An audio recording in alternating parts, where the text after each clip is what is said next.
Futures point to a slightly positive open on more European headlines. Economic data on tap includes housing starts and U.S. industrial production. FOMC minutes will be released as retail earnings continue. I'm Taylor Schrantz, and the morning call starts right now.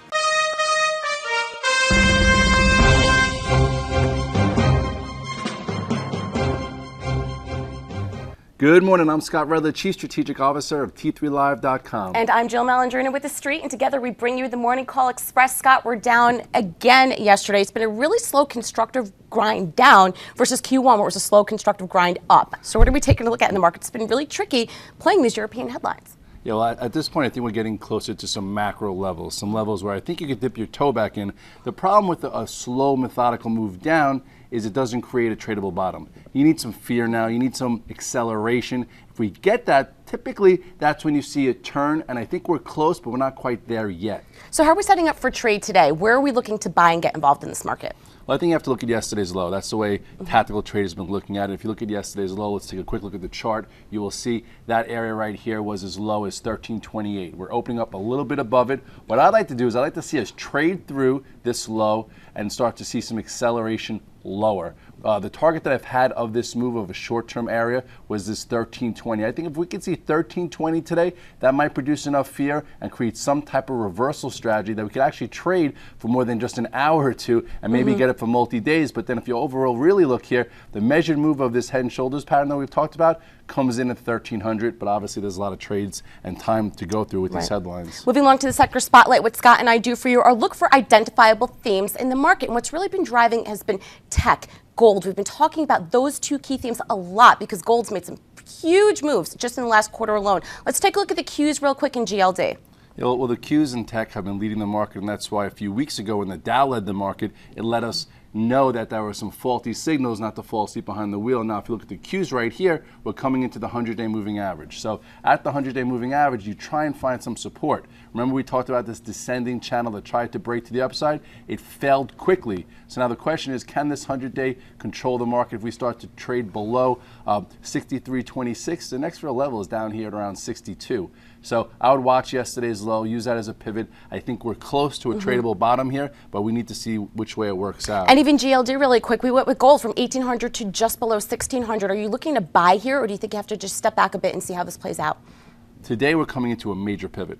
That late December low in gold I think was like 1523, and if you look here on the chart, we're down almost 20% off the high. So here is your outside day way back when in September, and now we're coming all the way into this level here. If you look a little closer here, this was that macro pennant that wound up breaking to the downside. So short term, this is where guys could have exited again and got short. But now I think if you're short at short term and you're short term, you better be a little careful here because we're coming into a very big level. The level here from 1229 was 148.27. I would say if you were short, this is an area to cover, and if we get some type of red dog reversal, use yesterday's low of 149.63 for some type of cute bounce, but make sure that you have your stops. Another trend we're going to take a look at when we jump into the trenches is consumer discretionary, which has actually been leading the market. They've performed really well. We're in the middle of retail earnings, but everyone was kind of questioning how consumers are going to spend because we're still not out of those economic woods yet. We're going to look at Jcpenney within this particular segment of the morning call. They had a horrible quarter, kitchen sink, if you will. They're taking away the dividend. Scott, do you get involved here, or do you wait for the situation to play out?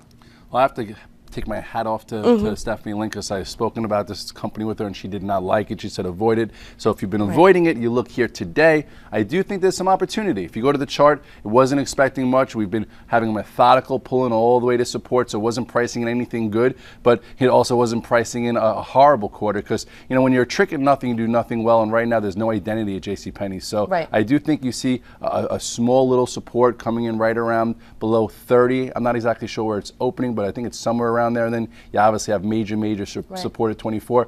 I would not be shorting Jcpenney's down $4 today, but you also may not be able to buy it, so watch the 30-minute low. I think some traders might try and trade against it to say this was a kitchen sink and maybe there's opportunity. Well, even before we started the call this morning, we were talking about it. Like, there's three key segments in retail right now. You've got your Amazon, you have your luxury names, and then you have your huge discounters like TJ Maxx, which has been performing well. So there's some other themes that we're going to take a look at. To wrap up the morning call express, Scott, let's take a look at Apple. We're looking at some new support levels here.